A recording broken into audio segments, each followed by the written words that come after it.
Le credo, l'essentiel de la foi chrétienne. Sœur Françoise, je crois en Dieu. Tu crois en Dieu? Tu crois encore en Dieu? Oh, quelle naïveté! Non, pas si sûr.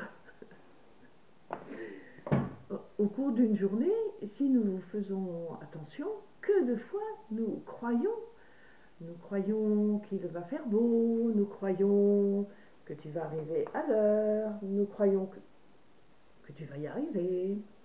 Je crois en ce que tu me dis, je crois en Dieu, je te crois.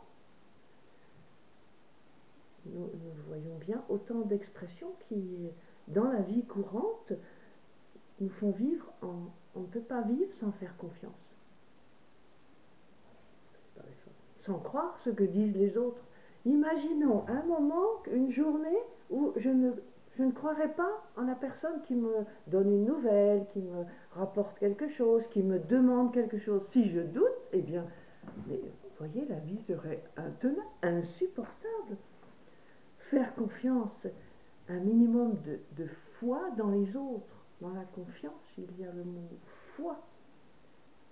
Et puis, alors le comble, on ne peut pas aimer d'amour ou d'amitié sans faire confiance en l'autre. On voit que c'est le cœur de notre vie, croire. Même sans parler de religieux. Si je parle du croire religieux, eh bien, je vais me tourner vers Jésus. Jésus demande à ses auditeurs de lui faire confiance, de faire un bout de chemin avec lui, de faire route avec lui. C'est cela. C'est cela, ce qui nous a fermis dans notre route.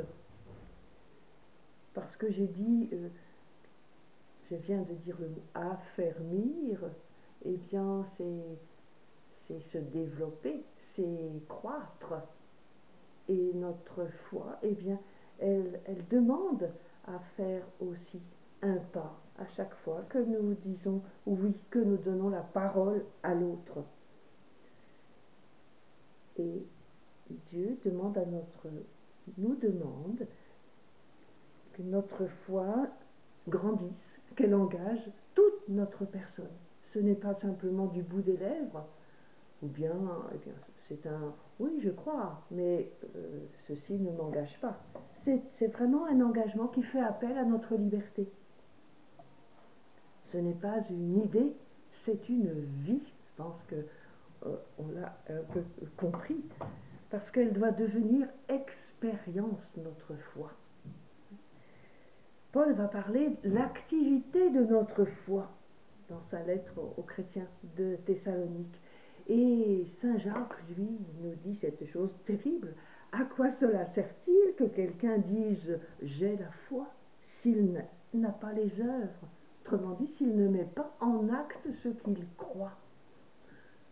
Ça, c'est vraiment quelque chose qui, autrement, sinon dit autrement, si la foi ne passe pas dans ce que je fais, j'entreprends, je dis, je ne vais pas mettre la foi à toutes les phrases, mais on va sentir que je crois en quelque chose, et plutôt, je dirais, en quelqu'un.